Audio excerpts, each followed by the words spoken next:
Hello everyone, welcome to my channel Let's Solve UPSC. In this video, we are going to discuss about GS4 or ethics, which most of the aspirants either ignore or they prepare it too vaguely. Because what they think is that ethics is just common sense. Because आपको हर जगह यही बोला गया होगा कि ethics तो आपने बचपन से पढ़ा हुआ है, so just apply what you have learned in the real world and you will be done with it. But in UPSC, it can be your highest scoring paper if prepared the right way. So, in this video, we'll learn about the approach for GS4, the problems it has, and how to score good marks. Using these techniques, I increased my score by 10 marks. 2023 में in the GS4 paper मेरे 95 marks थे and 2024 में मुझे 105 marks आए हैं GS4. So now let's look at the problems. सबसे पहला is the syllabus. It is not easy. A very vague nature of the syllabus, not exactly vague but some things which aren't common, like for example आप देखिए emotional intelligence, उसके concepts, उसकी utilities and application in administration and governance. Normally moral science हम पढ़ते थे school में, but वहाँ पे we never use to read about emotional intelligence. Aptitude and foundational values for civil service: integrity, impartiality, non-partisanship, objectivity. These terms require an in-depth understanding so that you can score good marks in the paper. Now, next, a very abstract nature of questions which take time to read, क्योंकि ये 2025 का paper का screenshot है. यहाँ पे आप देखिए the questions are very lengthy and आपको अगर मैं आगे के स्क्रीनशॉट्स दिखाता तो देयर वर सम क्वेश्चंस जो कि इंग्लिश में समझ में नहीं आ रहे थे, then we had to read them in Hindi. And as you know we have got only 7 minutes to write the paper because time management is also a very big issue ethics mein. You have to manage time. Now so these questions are very abstract, they are very tricky. आपको exactly समझना होगा what the question is asking or you'll just miss the demand of the question and won't score good marks. Now next, case studies. ये एक बहुत बड़ा part है ethics का. 6 case studies आती है of 20 marks each and each case study requires at least 15 minutes. Each of the case study requires at least 15 minutes. So now what happens is, for 6 case studies into 15 minutes is 90 minutes, and remaining you have got 13 questions into 7 minutes is 91 minutes. So इनका total होता है 181 minutes, but exam में you have just got 180. Then how are you going to manage your time? आप किसी भी mains attempted candidate से पूछ लीजिएगा एथिक्स में क्या होता है. Either they have to complete the last case study within 5 minutes, and if अगर वो पहले case study लिख के आंसर्स बाद में लिख रहे हैं तो मोस्ट प्रोबेबली आखिरी के 1 या 2 मिनट में उन्होंने लास्ट आंसर लिखा होगा. लाइक 2024 में मेरे साथ हुआ था. The last answer I had written in around 1.5 to 2 minutes के बीच में. Now next, memorising thinkers versus applying them. Thinkers को याद करना, उनकी थ्योरीज पढ़ना, like for example Kant's deontological theory और John Rawls theory of justice. ये थ्योरीज को याद करना एक बहुत अलग बात है एंड इनको पेपर में अप्लाई करना ये बहुत अलग बात है. बिकॉज अब आपने अगर याद कर भी लिया then also you most of the time मतलब candidates are not able to apply them in the paper. Now next, the writing style is too theoretical. Means, for example, let's see, 2024 में there was a question on BNS, भारतीय न्याय संहिता. अब बात ये है कि actually this question was being expected for GS2 and most of the candidates जो है वो इसको GS2 के हिसाब से ही पढ़ेंगे. But the point is कि यहाँ पे आपको GS4 के हिसाब से लिखना है. You cannot write it like GS2, आप बहुत ज्यादा केस लॉज या बहुत ज्यादा कमिटीज के नाम यहाँ पे नहीं लिख सकते. You have to use ethical keywords and show that BNS how it is like GS4 के कंटेक्स्ट में उसको आपको प्रेजेंट करना होगा उस आंसर को, राइट. सो नाउ अब इसके सॉल्यूशंस क्या हैं. तो सबसे पहले जो है, लेट्स एनालाइज द सिलेबस. अब देखो सिलेबस को जो है, what I used to do is I used to divide them into various themes. Already divided है वो, but if you see the previous year questions along with the syllabus, तो आपको जो है मेजरली 4 से 5 आपको मेजर थीम्स मिलेंगे जिनसे क्वेश्चंस बार बार रिपीट होते हैं. ठीक है, लाइक फॉर एग्जांपल ये see, like break down the syllabus. कैसे? एथिक्स एंड ह्यूमन इंटरफेस, जिसमें बोला गया है पहले उसका essence, the determinants and the consequences of ethics in human actions. ठीक है. Next is the dimensions of ethics in private and public relationships. ये एक डायमेंशन हो गया. Next, of emotional intelligence. This is a very important dimension. Attitude and aptitude combined, ये एक dimension हो जाता है. Now next, Indian and western philosophers, इनके मॉरल थिंकर्स एंड फिलोसोफर्स, इनके जो है कंट्रीब्यूशंस, इनकी थ्योरीज, इन्होंने क्या बोला था, लाइक गांधी 7 सिंस. ठीक है, एरिस्टोटल्स कार्डिनल वर्च्यूज, ये सारे जो है these are the contributions of moral thinkers. Next, probity एक हो गया एंड पब्लिक सर्विस एक हो गया. एंड फाइनली लास्ट में there is the case study on this above issues. So you have to divide them and accordingly आपको उनके PYQs देखने पड़ेंगे. The whole topic wise divided PDF of GS4 last मतलब 2013 से 2023 तक के questions जो है they are on my Telegram channel, जिसका link is in the description box.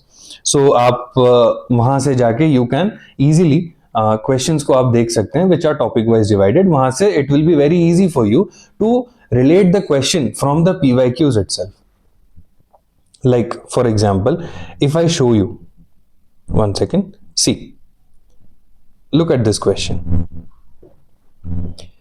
Ethics encompasses several key dimensions that are crucial in guiding individuals and organizations towards morally responsible behavior. Explain the key dimensions of ethics in that influence human actions. अभी just हमने इसको कहां देखा था, determinants of ethics in human actions. See, questions हमेशा ऐसे ही आते हैं. UPSC it repeats themes but just changes the form of the question, right. If you see this, these questions are from emotional intelligence topic from the last 10 years. Now, see, यहां पे क्या पूछा है? Anger is a harmful negative emotion. It is injurious to both personal and work life. Discuss how it leads to negative emotions and undesirable behaviors. How can it be managed and controlled? Right? Next, 2018 में देखिएगा. Anger and intolerance are enemies of correct understanding. A quote by Mahatma Gandhi. यहां पे क्या पूछा था? Anger. यहां पे क्या पूछा है? Anger. So questions are repeated like this. The themes are repeated like this. Just the form of the question is changed. Now, next, case studies. See, case studies are the most scoring part of ethics paper. If you see 250 में से 120 marks जो है it is of case studies, right? So it is 48% of the paper. And if you can score just half of it, if you can score just half of those 120 marks, half of the job is done. If you even get 50 out of those 120 marks, just think that more than half of the job is done. Okay? Now, how can we do that? तो सबसे पहला in the case study structure is the most important part. सबसे पहले you have to give an introduction which should be a brief summary of the case study, of what you understood about it, what the case study demands. You have to just mention that. You can add any current affairs or data if you have collected such sort of things. Next, second, the structure would come in stakeholders involved. It can be given in a flowchart form. See, Stakeholders should always be written in a paper, whether it is being explicitly mentioned or not. चाहे stake holders question में directly पूछा हो या नहीं पूछा हो, आपको लिखना पड़ेगा आपको. Next, number 3 would be about ethical dilemmas. Now, अब ये एथिकल डायलेमास कैसे आइडेंटिफाई करें, वो कीवर्ड्स कहाँ से लेके आए, तो इसमें आपको हेल्प करेंगे model answers as well as topper copies. आप किसी कोचिंग की टेस्ट सीरीज लीजिए, उसके मॉडल आंसर्स में they will provide you good ethical keywords which can be used for ethical dilemmas. आपको टॉपर कॉपीज में भी सेम मिल जाएंगी. तो ऐसे ही जब आप बहुत सारे जो है टॉपर कॉपीज और मॉडल आंसर्स देखोगे, then you will get a good 50-60 ethical dilemmas आपको आराम से जो है मिल जाएंगे, एंड आप उसको अलग अलग केस स्टडीज में यूज कर सकते हो. नाउ नेक्स्ट, उसके बाद में ऑप्शंस अवेलेबल. ऑप्शंस अवेलेबल में हर ऑप्शन के 2 मेरिट एंड 2 डीमेरिट, ये आपको मेंशन करना है. ऑप्शंस मतलब ये नहीं कि बस ऑप्शंस लिख के आ गए, नहीं, ऑप्शंस के 2 merit and 2 demerit you have to write. Now next, finally कौन सा बेस्ट ऑप्शन है which you would choose, and the conclusion with any ethical values. क्योंकि अगर आपने पूरे पेपर में कहीं पे भी एथिकल कीवर्ड्स मेंशन नहीं किए हैं, देन लास्ट में the conclusion is the only chance where you can still try to impress the examiner, and by impress I mean to show him or her that you have studied ethics, that you know about GS4. आप उसको तभी दिखा सकते हो. So either कोई ethical concept यहाँ पे mention कर दिया, कोई keyword mention कर दिया in the conclusion. Now 6 case studies every year आते हैं last 10 years में, so there are 60 case studies. Even if you practice 30 of them, half of them अगर आप प्रैक्टिस करते हो, तो भी आपके ये सारी चीजें जो है सेटल डाउन हो जाएंगी. स्टेक होल्डर्स आप इजीली आइडेंटिफाई करना सीख जाओगे, एथिकल डायलेमास आपके पास में इजीली आप समझने लग जाओगे, ऑप्शंस आपको अवेलेबल मतलब कौन कौन से है वो आपको इजीली समझ में आने लग जाएंगे, because most of the case studies are based on similar themes. अगर आप देखेंगे तो आपको इजीली समझ में आ जाएगा कि हाँ ये पब्लिक ऑफिस के ऊपर में है, ये कॉर्पोरेट वर्ल्ड के ऊपर में है, ये कोई डिजास्टर हुआ है तो उसके बारे में कोई केस स्टडी है. You will easily get to know it. Now अब सबसे बड़ा प्रॉब्लम उसको डिस्कस करते हैं, about the sources of ethics. See there is no one single source of ethics. ये नहीं है कि आपने ये बुक पढ़ ली एंड आपका काम हो गया. First of all, take any book, DK Balaji, Lexicon, Mudit Jain sir की, किसी की भी ले लो आप, है ना, कोई भी एक बुक ले लो, just go through it once, because what happens is first of all there would be difficulty in understanding ethical terms क्या होते हैं, what is morality, what is integrity, what is objectivity, you won't know them. So अगर आपको उनका definition ही नहीं पता होगा, then you won't be able to write them in the paper itself. So first of all, get a grasp of ethics कि होता क्या है, ethics, what is ethics, what are the determinants of ethics, ये सारी चीजों को आप एक बार देखो. Then try to create an example bank.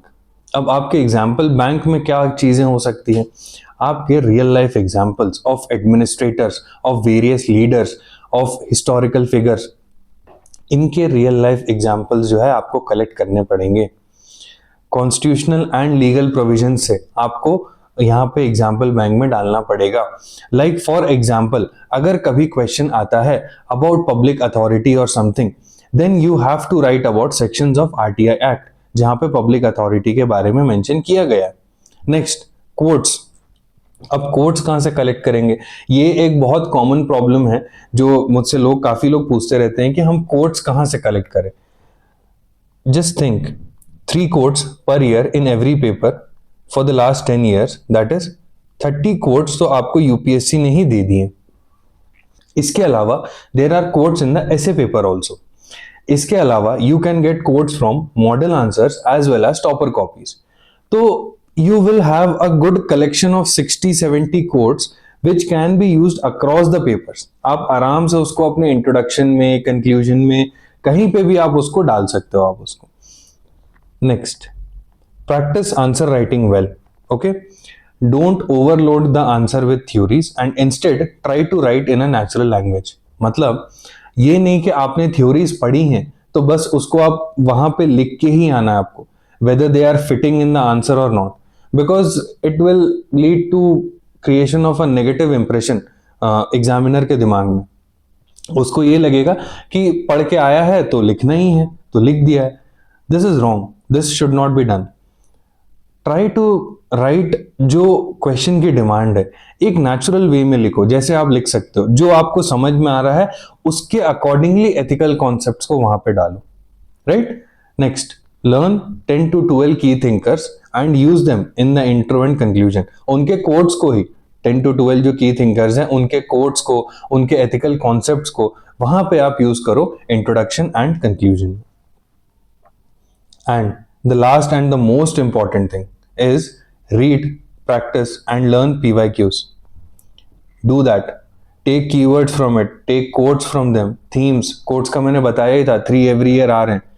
Keywords वहां से उठा लो आप, हर साल कुछ ना कुछ कीवर्ड्स वहां पे आ रहे हैं। Constitutional morality, moral integrity, professional efficiency, these are the keywords जो आ रहे हैं वहां पे। आप उनको वहां से उठाओ, आप उनको अपने एग्जाम्पल बैंक में डाल दो, आप उनको वहां से कोट्स उठाओ, अपने एग्जाम्पल बैंक में डाल दो। वहां पे जो एक्ट्स के बारे में बोला गया है, RTI के बारे में आया है, इन सब चीजों के बारे में आया है, उसको वहां से उठाओ, अपने एग्जाम्पल बैंक में डालो।